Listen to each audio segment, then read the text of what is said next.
to phase 2. Yay! Whoosh. I'm excited.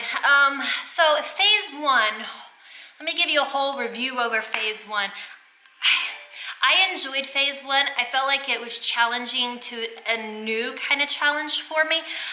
It was very cardio driven. I found that my body was exhausted when I got done. Not so much from strength wise, but more of cardio wise, because I never do cardio.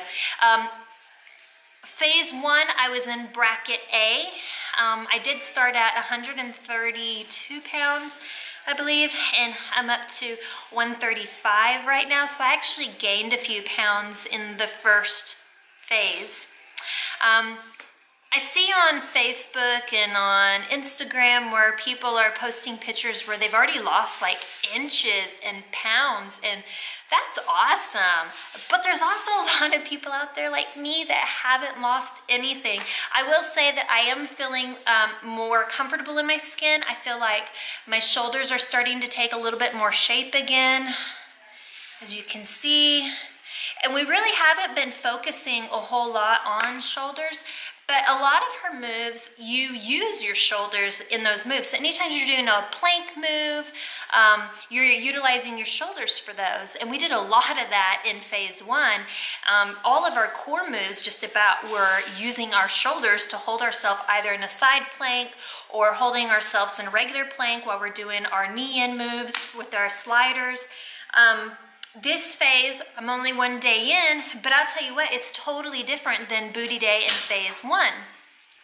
In phase 2, it's all about compound movement. So in phase 1, she tells you that, I was watching her little review video as we're getting ready to go into this new phase, and she was saying that in phase 1, it was all about getting your body used to the movements.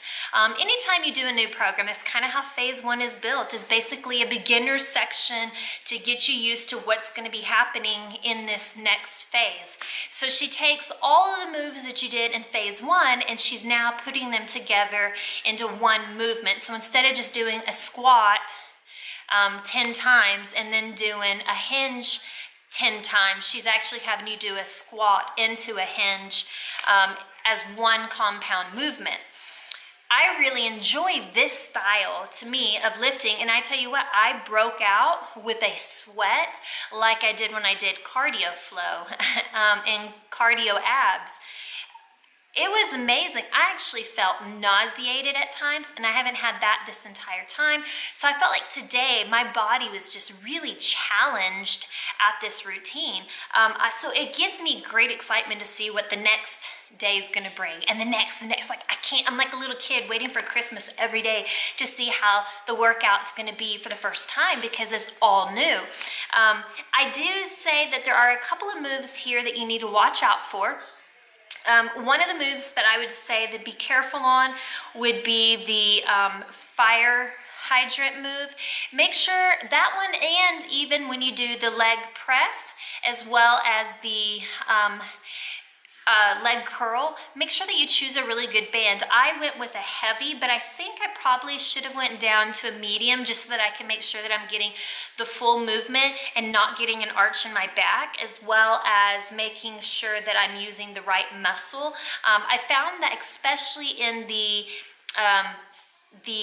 leg press back, I found that I would feel almost like a strain on my hamstring instead of the glute, where you're supposed to be feeling it more. It should be in more of the top of your glute. But again, I felt it a lot in the back. A lot of that has to do with the fact that I'm not flexible either. One of the other girls in the video is also not flexible, and you'll hear Autumn get onto her at one point about she needs to raise her leg up. Well, a lot of that just comes down to what your flexibility is. So only do what's comfortable for you. And if you feel a strain or a pinch or a pulling sensation, then try to lower your leg a little bit. What I did figure out the second time through is that if you would actually, instead of staying on your hands to do any of those movements, if you actually drop down onto your forearms, you're able to isolate your glutes a little bit more. I found that my glutes were not quite as strong because they were very fatigued from the first round, because I was using heavy resistant band the entire time. And then every time we grabbed dumbbells, I was using 25s. The only time that I used a 20 was when we did the single leg back lunge. I went down to a 20 for that just because I didn't know for sure how I was going to be with the balancing portion of it. But I think I probably could have stuck with the 25 with that. The bands though, I probably should have gone down to a medium again, just so I can make sure that I don't rotate my hips. I did find that I was rotating my hips at times in order to get a full motion. Again, that's my body's reaction of trying to overcompensate for the lack of the muscle thereof to do the heavy band. So live and learn, write it down, and then like she said, don't try to be a superhero the first time through because you have nowhere to go from there.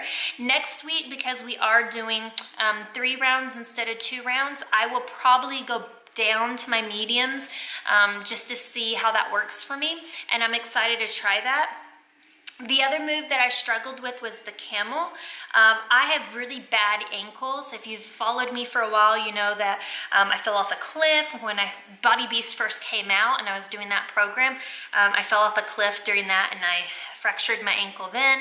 And then this last time, what program? I don't remember which program I was doing. I had just started a program.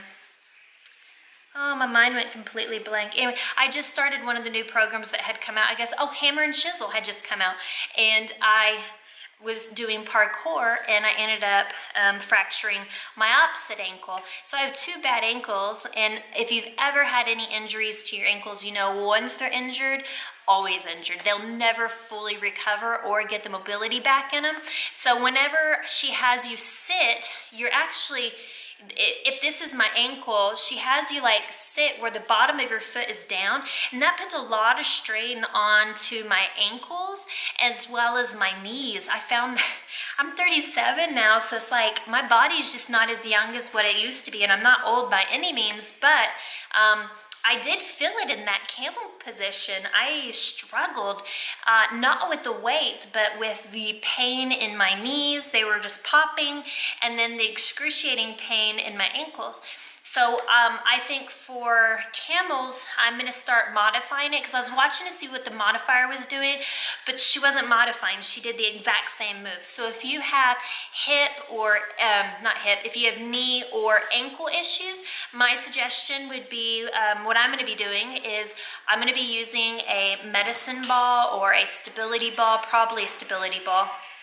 And I'll lay on my back and put my feet on the stability ball, lift my hips up as if I'm doing a hip bridge, and then just pull my legs into to my body to where I'm still activating those hamstrings, which is really what you should be activating anyways, your hamstrings, and then you're going to be utilizing your glutes as well to keep your hips up into that position.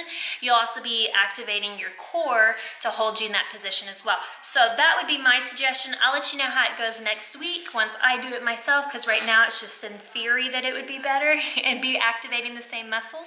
So I'm interested to see if it really is. I'm pretty sure it is though.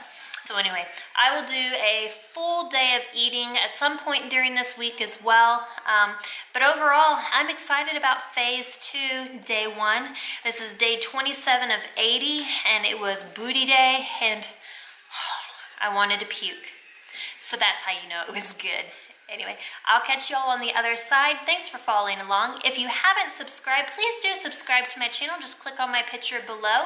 I would appreciate it. And also, if you've enjoyed this video, please give me a thumbs up because it really helps support my channel. I appreciate each and every one of you.